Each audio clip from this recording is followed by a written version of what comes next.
So when I first, like I told you earlier, when I first got into it, I got into it because I really loved the lifestyle. I liked what it could do for my family. I liked being able to be there for my wife and my kids when they needed me. And even when they didn't need me, I want to be there. I want to be around. I don't want to miss my kids growing up.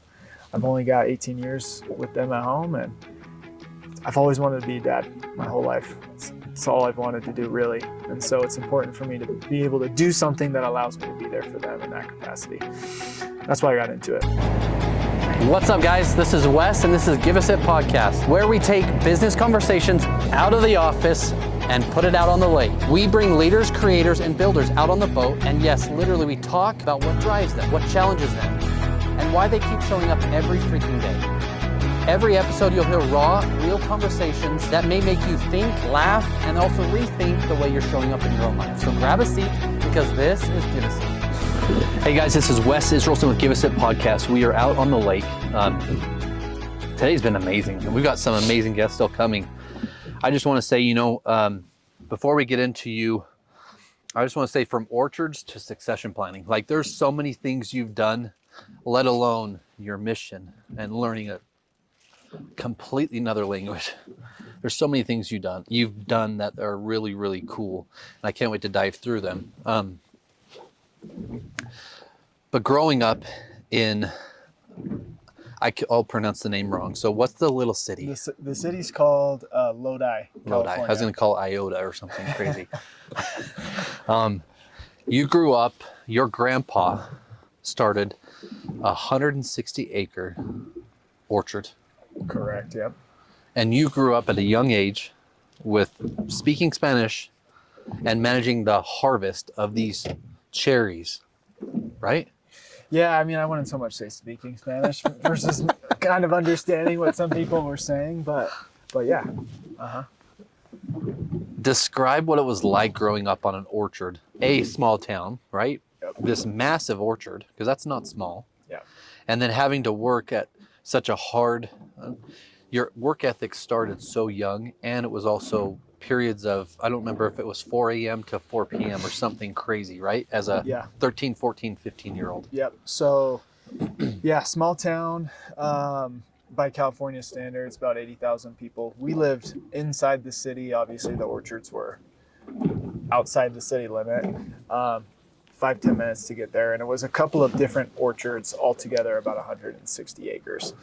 My earliest memory of the orchards was actually, my grandpa lives on 35 acres.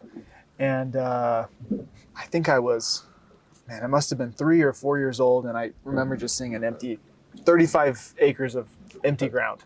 And I came one day and there was a bunch of just sticks in the ground. And I asked my dad, I said, what's going on? And he said, he planted a cherry orchard. So I saw it, grow from literally nothing to, these big mature trees. I started actually working in the orchards 14, 15, somewhere around there. But when I was young, 6, 7, 8, I'd go out with my dad during the cherry harvest. And, I'd sit in the office and he would say, hey, I need you to write, every tote has a different bin number assigned to it. And so my job at 8 years old was to just fill out these cards, just write the 4 same numbers on these cards so that when the bins would come in, I could put them on. So started out there pretty early. Cherry harvest is a really unique thing to experience because, you work all year on the trees and, making sure that they're healthy and they're getting enough water and, all of the insecticides and everything you put on the trees. But when it comes to taking them off, everything has to come off within a week or two, because if you don't, they expire, they get too ripe, they fall off the tree, and then you lose the fruit for the year. So at about 14 or 15, I started, the way that it works is you hire a bunch of outside workers, 100, 150 people, and they come and someone has to orchestrate them. Yep. Right? Yep. And they essentially, you assign them to different rows of trees. And their job is they climb up, they've got these 10-foot ladders, and they pick cherries. They've got buckets on their backs, or sometimes they hang them off of the front of their chests, like a backpack backwards. And they just fill these buckets. And then they come down and they dump their buckets into a 40-pound tote, and then there's a tractor that comes around, and the tractor team is the one that kind of assigns who's picking where, and you dump the buckets. So all day, 2 guys are just lifting those 40-pound totes into these tractors, and you get tons, literally like metric tons and tons of cherries off of the trees on a daily basis. And in order to do that, you got to be out, all day, every day, just for a few weeks. But yeah, you start, depending on the weather and how hot it was going to be, anywhere from 4 to 5, 6 a.m. in the morning, and you work until it gets too hot to work. You wear, sweatshirt, you wear pants, because if you don't, you get lots of bites and scrapes and things like that from the trees, just from working with the trees all day. And so started doing that 14, 15, and then as I got a little bit older, started maintaining the trees more, making sure that that they were healthy, that they were watered, going around and painting the trees to label them, whatever it was, catching coyotes, any type of thing that you can imagine that would hurt the tree. Was really my job to go around and just make sure that it was taken care of. That was really those were my summers, until I graduated, so from high school. And the lessons, I can imagine there's hundreds of lessons learned, right? And there's so many aspects of that helped change the way you look at life or business, because your work ethic was arguably not riding a bike, hanging out with your friends. It was literally going through these orchards and just getting fruit off and stacking it, making sure it goes out, and also making sure the trees and everything grow. Like, there's so much more to just the harvest that prepares the harvest to actually be what you guys need it to be, right? Yeah, I think probably for me the biggest takeaway, even at a young age, was consistency. Because I'd get out to an orchard and, they would say, hey, you need to go through and label all of these trees. And I'm looking at, 50 or 60 acres of trees, and I'm like, oh my gosh, this is gonna take me forever. Like, how am I supposed to do all of this? And nobody's looking over your shoulder. Nobody's asking how many times how many trees did you paint today, or what did you do all day today? But I learned that if you just do a little bit every day, it's gonna get done. And if you don't do a little bit every day, there's drastic consequences for the other trees. They don't know which ones are the pollinator trees, or maybe there's a tree that needs to be ripped out that's hurting the other trees around it. So got to do a little bit every day. And yeah. And your family's entrepreneurial background, your family is built businesses, multiple, right? And bought different properties. Like, how cool was that growing up in that type of atmosphere? Yeah, it was super impactful. I learned a lot. My grandfather also, he started a company called Calva Products, I think back in the 70s with his brother. And what they did was they manufactured milk replacer for dairy cows. So if you think about it, you go to a dairy, we milk the cows and the milk gets sold, but the baby cows also need something to drink, and nobody really thinks about what happens. So essentially what his company was doing was manufacturing powdered milk for dairy cows, and lots of other things too, medicated formulas for, sick animals and things like that. But that was their primary product, is what they did. So just seeing, now that I'm older, I worked in that plant as well growing up, and that was also hard. But now looking back, it's such a unique upbringing to see a company like that. His company was extremely successful. They sold 2015 to a company called Land O'Lakes. Most people are familiar with Land O'Lakes. They make milk and cheese and all of that. He was the second largest company for what they did in the United States. Wow. So it was cool to just be able to see, obviously I wasn't around when he started it, but to see what it became and, what can end up by doing a little bit every day and doing what you need to do. And I know you get to visit businesses, and we're going to get to what you do specifically today, right? But someone watching today that owns a business, and kind of like some of the people on the boat, I know I know that Russ has had his kid goes through work in the business, right? Kara's had her son, not that she's asked, but her son's giving water to people coming into the houses as she's doing these open houses and different things. How crucial, how important was it that business owners today involve their children in some of these exercises or these things that get their minds going at such a young age? Well, I can only speak to my experience, but I think that it is critical because it teaches your kids or your relatives that are involved in the business a different way of operating versus them just going and getting a job somewhere else because of the expectations that are, that are placed really upon your child. I remember working in some of those businesses and people would be looking at me like, well, you're the owner's kid, so we hold you to a higher standard. We expect you to do more. We expect you to goof off less or whatever it was. And be it good or bad, I think that kind of shaped my work ethic, how it is today. You can't slack around when everybody knows that you're related to the owner of the company. They're going to say it regardless if you do or not, but you can't because you're giving them the ammunition to keep going. Right? Correct. Yeah. Yep. I think that's awesome. And I know that you were into sports too, right? Yeah. So walk us through there into college. What did that transition look like? Yeah. So I played, when I was young, like everybody, I played everything. I played a lot of baseball, and I think I was probably 10 years old when I told my parents, like, hey, my dream is I'm going to be a baseball player. Like, I want to make it to the MLB. This is what I want to do. So, played through high school, varsity sports, all that stuff. And I was pretty good. I wasn't incredible, but I was pretty good.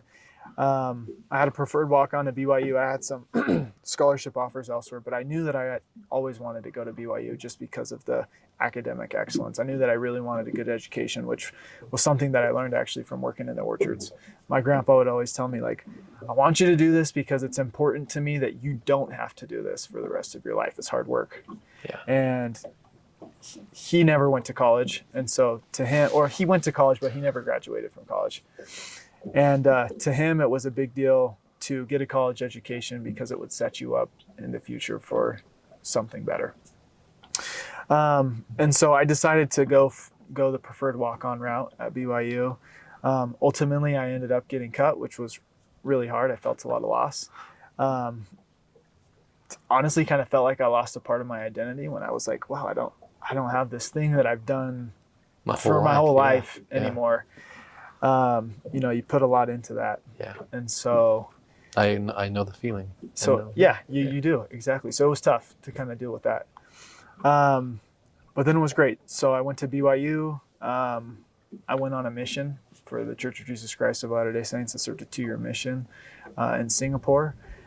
People say that like that's, I was baptized, I don't practice, but I'm just going to say it. People say it like that's easy. Like you just said that like that was easy. Walk people through what that was like. It's hard. It's really hard. And in fact, up until that point in my life, I hadn't done anything more difficult. So what it is you tell essentially the church, hey, I'm willing to go on a mission, and you don't get to choose where, you don't get to choose which language. And so they send you a letter in the mail and say, hey, thank you so much for wanting to do this. We're going to send you to Singapore, and you're going to be there for 2 years. You're going to speak a language that you've never heard of before or never heard with your ears other than maybe on a TV show. And you're expected to abide by all of these rules. For missionaries, there are so many different rules. Like, you're assigned someone to stay with you. They call them your companion. So you have to stay with each other 24/7. And there's just lots of things that they ask you to abstain from as a missionary. So you go to, they call it the Missionary Training Center. Since I was speaking Chinese, they sent me for 9 weeks where they try to teach you a little bit of what the language sounds like and how to communicate. And then they send you to Singapore. And so I went out there. There was a group of 20 of us who left from the Provo MTC and flew overseas, and then they paired us up and they sent us out to 18, 19-year-old kids just trying to figure it out and teach about Jesus Christ to people who have never even heard of Christianity. And so you learn so many different lessons as a missionary. For me, the hardest thing, it wasn't being away from home. It wasn't homesickness. It wasn't culture shock, but it was learning the language. And Chinese, it's funny because I've been LDS my whole life, and my friends all knew they had seen the guys in white shirts and ties, driving around their neighborhoods on their bikes. And they would ask, hey, are you going to do that one day? And I would always say, yeah, I am going to do it. And they would say, where are you going to go? And I would say, I don't care where I go, but just as long as I don't speak Chinese is literally what I would say from a super young age. And so it was a real struggle for me. The language is different. You can't read it. They have characters. So it's like you're looking at pictures, little symbols. And for about a year, it was a gradual process, but it probably took me about a year before I felt like I could really communicate. And I remember, they teach you so much in the missionary training center, and you feel so good because you can understand the other Chinese that American people are speaking.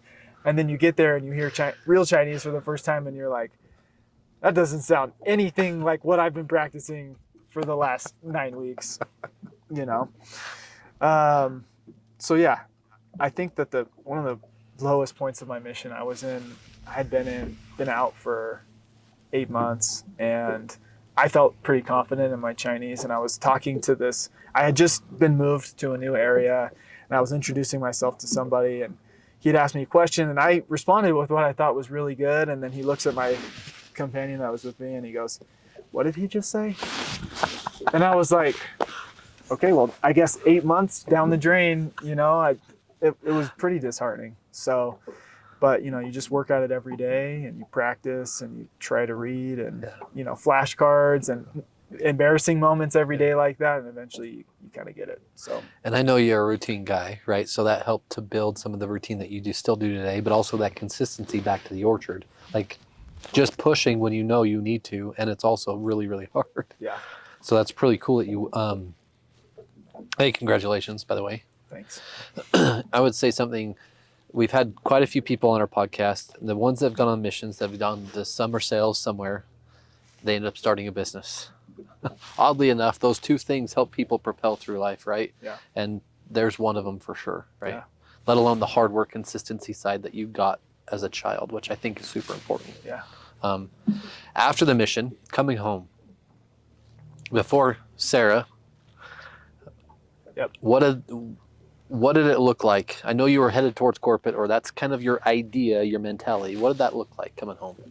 Yeah, coming home, well, I was like, I figured I kind of wanted to go into business, and I spoke Chinese, so I was like, fantastic opportunity for me to go into business. There's going to be lots of opportunities to do business overseas, and so my plan was to do accounting. I was like, I'm going to do accounting. I'll get hired at one of the the big 4 accounting firms. And they say that if you do that and you get in with one of those firms, it's kind of like a train. You get on the train, it takes you to where you need to go. You just do what they ask you to do, and you'll have a pretty great, successful life.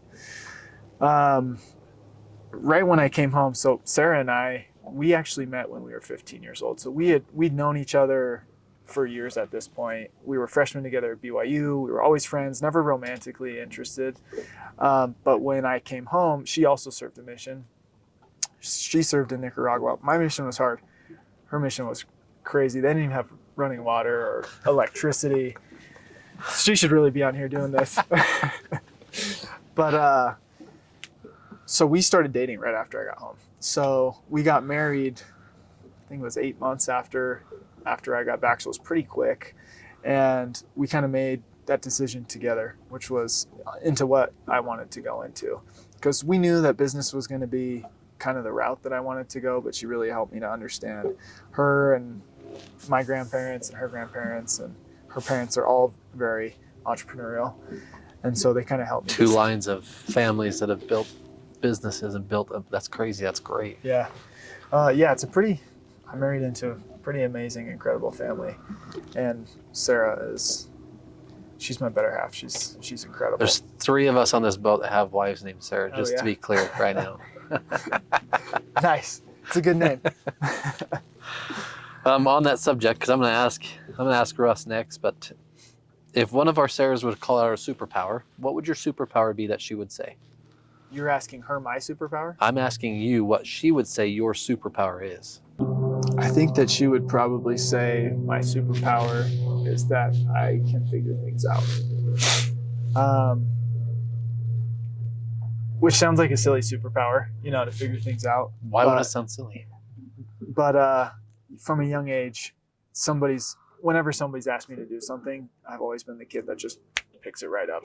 I mean, and that's a trait that, except from learning Chinese on my mission, has really been with me through my whole life. And we've had several conversations about that, where she's like, man, I just wish that I could do things like learn them as quickly as you can learn them, which I think is a pretty cool gift. I think it's also part of a muscle memory, as Prosper said, in a way. If you build something for so many years, when something comes, your brain can prioritize the steps to get it done, and maybe it just clicks. Yeah. Right? Some people are naturally talented, and some people can build up this muscle that builds it to, you're like, okay, I can do that. Yeah. But, well, it took me 12 years to do that thing. I mean, Mandarin's hard. Chinese, that's hard in general. Most people have never learned it, right? Yeah. And let alone you can probably still speak it. You can probably still go through it today, right? Probably not as well, but yeah, I do my Duolingo. I've got a 240-day streak, so I'm doing pretty good. That's awesome. Yeah. I didn't mean to cut off there, sorry. But you and Sarah got married. I know you have 2 kids today. Yep, we got married. We got married in 2017, December. So we're 7 years. We'll be Utah eight in December. Yep. In between semesters, man. We had a 2-week window, and so yeah, we've been married. It was cold. It was cold, sure. But beautiful too. Yeah, hopefully there was snow too. Yeah, beautiful wedding. We both graduated. Sarah as a school teacher, and so she graduated a year before I did. It took me a year longer to graduate because I knew I wanted to go into business, and the Marriott School at BYU, it's a hard program to get into. And so the first time that I applied, I actually wasn't accepted into any of the programs that I applied to. And so I met with the counselor there, and the counselor actually told me, he's like, hey, you have so many credits, because I took a bunch of college classes when I was in high school. And he said, hey, you have so many credits, it's probably best if you just choose something else and just move on and graduate. You're probably not going to get in, is what he said. And I said, well, what do I need to do to get in? Because I had a good GPA. And he was like, well, you probably just need a lot more experience than you have right now, but it's not worth waiting a year. And so Sarah and I talked about it, and we decided this is what we want to do. This is what we feel like we need to do. And so I spent the next year just getting a lot of experience. I did internships with General Mills. I did an internship with a company called Lifey. And then my father-in-law's company called Low and Watch Group, all kind of centered around marketing, because I knew that was the program that I wanted to go into. And then I retook a bunch of classes, and I applied to a couple of programs, and I actually was accepted to all of the ones that I applied to. What would you tell that counselor today? I would say, hey, listen to my story. Don't tell somebody that you can't do something. But I'm glad that he told me that, because I think that him telling me that I couldn't gave me the motivation to go and do it. If he said, yeah, you can try these things, I don't know if I would have been as intensive or done as many things as I did, if that makes sense. Yeah. So yeah, got into the program and graduated. And I did an internship during the program. So I knew that I'd always wanted to go climb the corporate ladder. It's very Fortune 500 oriented. And, the goal and idea of success that they teach in the Marriott School is, the highest ranked on the Fortune 500 list that you can go work for, the more successful you're going to be. And so that's what I wanted to do. And so I got a pretty prestigious internship with PepsiCo. It was with one of their subsidiaries, Frito-Lay. Everybody knows the chip company. And so the internship, it was a sales management internship position, where essentially they showed us what a role with Frito-Lay would look like, and had us do several of the things that we would be doing if we got hired. And essentially you manage a route of trucks. So you have 15 drivers who you manage, and you sell chips and promotions and things like that into the stores. I did well. They gave me an offer, and I was ecstatic about it. You know, it's one of the better offers that you can get coming out of college there. And so I took it, and I was super excited about it. I accepted it in between my junior and senior years. And I was like, this is really nice. I don't have anything to worry about my senior year. I've got a job lined up. I know where it's going to be. I know when I'm getting paid. Just need to focus on graduating, you know, enjoy my senior year. And then my last semester, I knew that I wanted to go to grad school. So I was prepping for the GMAT. I wanted to take the GMAT before I left. The job that I had through college, I managed a sunglass store. Ray-Bans? Yeah, we sold Ray-Bans. We sold everything, man. It was awesome. So I was doing that, prepping for the GMAT, and then a family friend said, hey, I know that you've got this job lined up with Frito-Lay, but you should really check out what I do with insurance. And I said, oh, I'm not interested in insurance at all. Like, insurance is boring. Nobody likes insurance. Nobody likes insurance people. Thank you so much, but I'm not really interested. He's like, just hear me out. Just listen to what I have to say. So we talked on the phone for about an hour, and he kind of just told me about the experience and piqued my interest. Sarah has a cousin. Just a little. Yeah, just a little. Sarah has a cousin who had the job that I was going to have at Frito-Lay, and talking to him, he was like, man, I'm gone from my family all the time. I'm working 60, 70-hour weeks. And I knew that was not what I wanted. My whole life, you know, I've wanted to be there for my kids, to coach their sports teams, to be able to do stuff just with like my what family. your dad said. You could call your dad today, and if he was in a meeting, he'd still answer, hey, I'm in a meeting. Exactly. Right? Exactly. And so I want to and have always wanted to be able to provide that type of experience for my kids as well.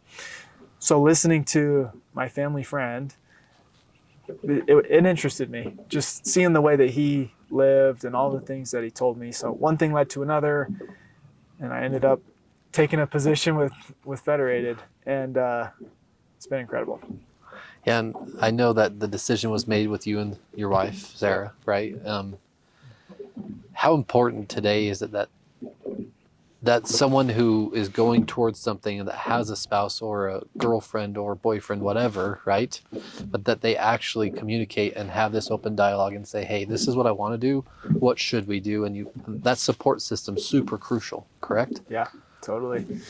One of the things that super crucial, and I want to just say this really quick, which I thought was really cool and unique about when I was interviewing with Federated, they had Sarah sit in on 3 of the interviews. That's amazing. And the reason that they did that was because they wanted her to understand what it would look like, how difficult it would be the first couple of years, and make sure that she really understood what we were going to be saying yes to if we got an offer. I thought that was really cool of Federated to do that, because if it's just hard as a spouse or a partner hearing firsthand or hearing secondhand instead of being there firsthand and hearing, you know, what it's going to look like, what it's going to be. Sarah and I make decisions together, so we don't do anything. We don't decide anything separate from each other. And she was actually the one who told me, she's like, I think that you need to take this job. And I was like, doesn't seem as fun as what I want to do, but I think so too. And it's actually ended up being way better. So critical to have somebody like a spouse or a partner to be able to just talk about those important life-altering decisions with. And your grit, your grind, your devotion, your consistency. Everyone here on the boat can talk about it, but that first 1-2 years, tell people how hard it is. Like what is that like? Yeah. Not that they sugarcoat what it can be, because maybe companies do, right? But you have to build your own book. Yep. Correct. No one's managing your time. Yep. Yeah, which is one of the things that interested me. You know, I work for a big company called Federated Insurance, but I am really the Federated Insurance franchise in my sales territory. There's nobody who's telling me, you have to do this or you have to do that. I have complete autonomy to be able to do what I want when I want to do it, over my calendar, over everything. Be on a podcast on a boat. To be on a podcast on a boat, to go on vacation. And so I forgot the question. That's okay. Like the the grind it took to get, because you're 5 years, almost 4.5 years, Yep. right? Yep. The first 2 years, First 2 years. the sacrifice, the drive, the maybe doubt, the Yep. So maybe scarcity, as the word was used, but maybe not so scarcity for you, because you still freaking stuck with it too. It's not easy. No. So my day to day, if you're, it can be lonely at times. You know, your first 2 years especially, you're in your car. First of all, nobody likes insurance. Let's be honest. You know, if an insurance person comes into your business, you're like, dude, we're covered. We don't need it. You know, we're good. We've been with our guy for years and years. Or it's, I remember telling you that. or man, it's, hey, we're not looking to upgrade or anything like that. It's something that we have to buy that we hope we never have to use. We're trying to save as much money as we can. Nobody wants to have an open conversation about it. So my first 2 years, it's literally me getting in my car every day and going and introducing myself to 15 to 20 business owners in person, walking through the door, leaving notes for them, just introducing myself and trying to start that conversation. And as you can imagine, there's lots of rejection. Nobody's interested. You know, it's a really good year. Our quota is to sell 11 accounts a year. So I'm walking into, you know, multiple thousand businesses a year, and out of all of those, I have 12 successes. So what you tell me, you know your numbers, you know you 1,000 businesses over a year, and you're gonna close 11. Hopefully more, but I'm expected to close 11. Yep, is what they asked me to do. And so, yeah, I mean, as you can imagine, it's a lot of failure, and it's really easy to get in your own head about, oh, I'm not good at this, or people don't like me, or people don't want to talk to me. And, you know, those first 2 years were tough mentally to just stick with it, grind it out, and build my book. Something you had done with us last week when we were talking, and I had told you this, whether it was yesterday or Monday, you present well. You have great verbal communication. You have great mannerisms. Your presentations are on par. And we talked about it. The BYU marketing program you went through helped you in some of those aspects, right? Absolutely. How do you use some of those aspects today for businesses to understand, or you elaborate for people to understand why it's important? Everyone has to have it and no one likes it, but why it's important what you do? Yeah.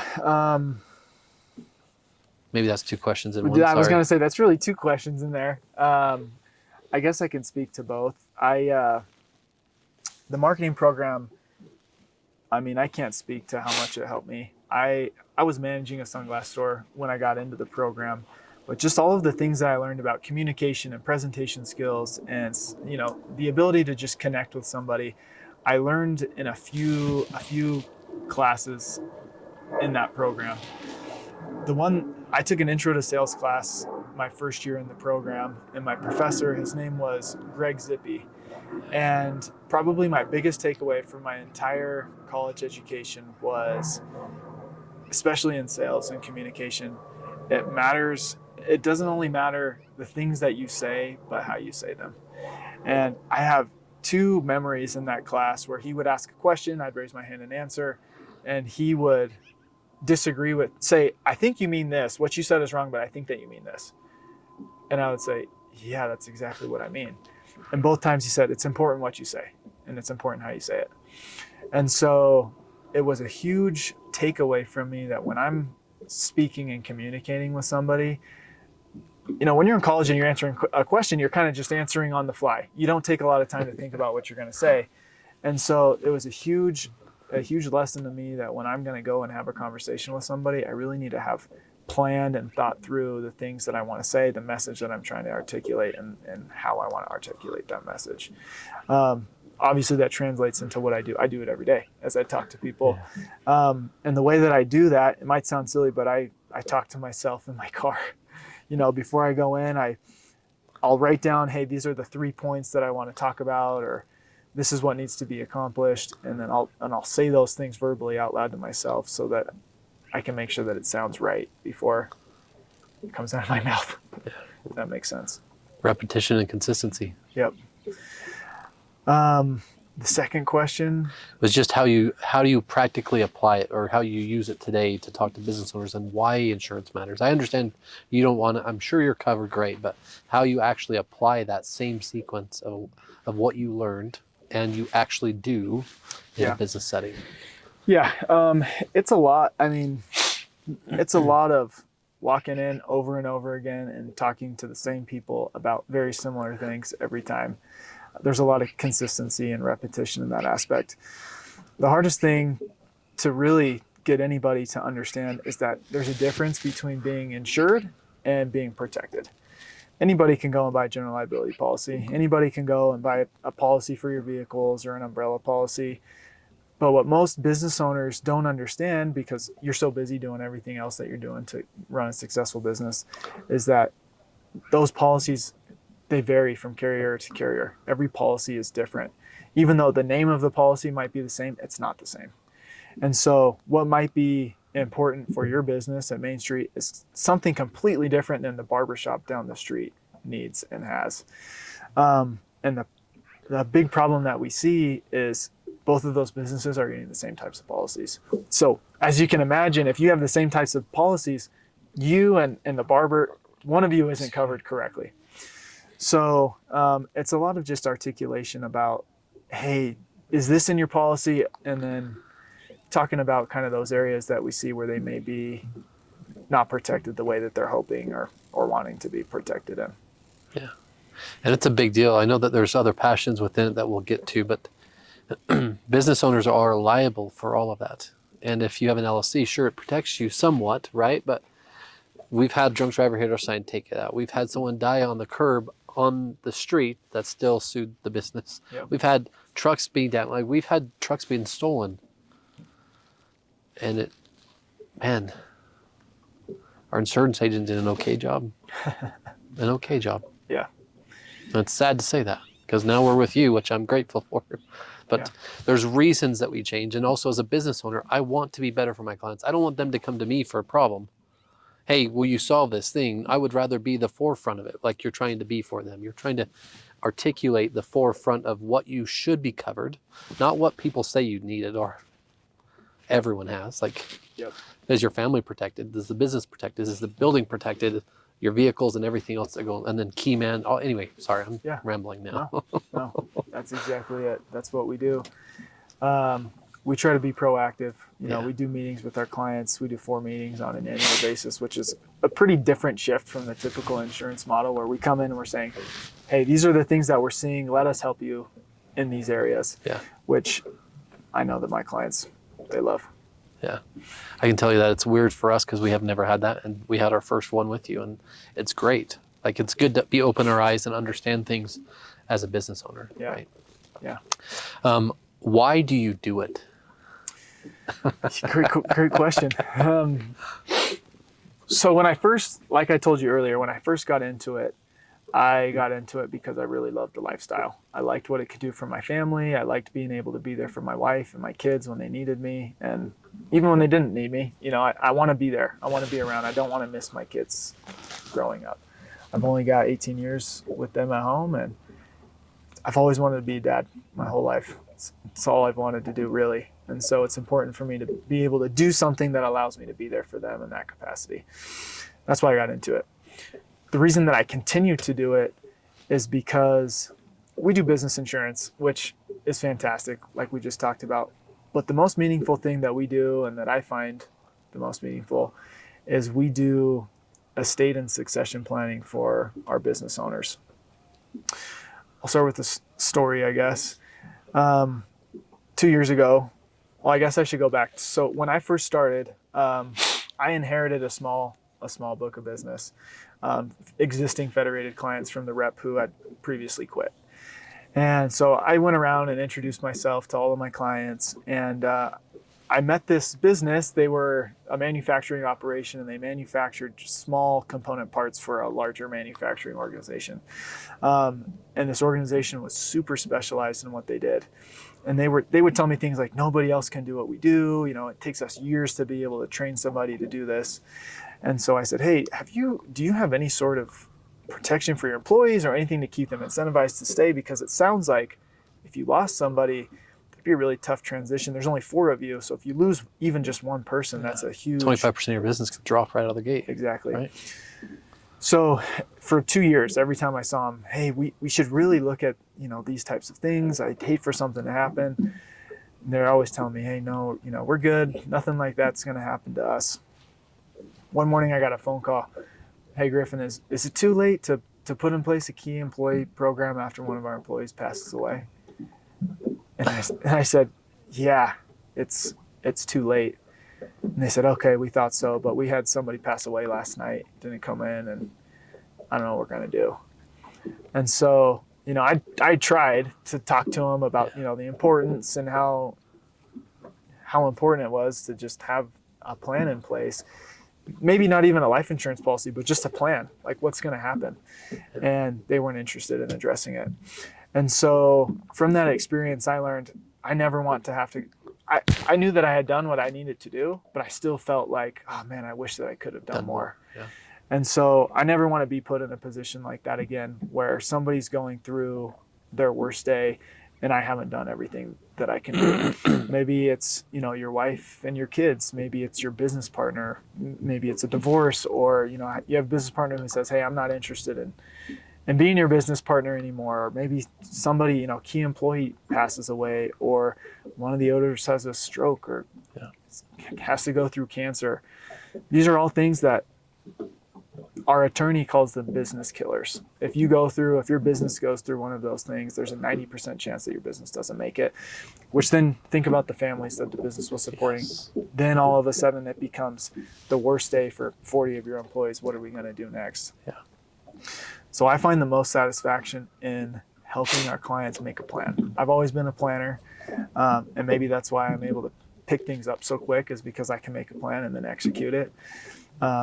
But that's why I do what I do, because I love to be able to, and hopefully I never have to execute a plan that we've put in place, because that means that there's been a tragedy and that it's going to be a really rough go. But at least we have something in place to address, the problem that happened. And if it's a generational business, sometimes they just go off of what their past insurance is. Just match this, just give us, if your rate's better, great. But they actually don't take the time to dive into kind of the important liabilities also at past that. The employees, the succession planning, or the 5Ds, or whatever you want to call it, the divorce, anyway. Yep. It's horrible when something happens in general. And then when it happens to a leader within a business, or an owner, or a family, your whole world can shift in the matter of a second. Exactly. And it's just, and I wanted you to share your message with not that everyone should go with you, but I think everyone should at least hear what you have to offer. And I appreciate what you do for us. I appreciate who you are.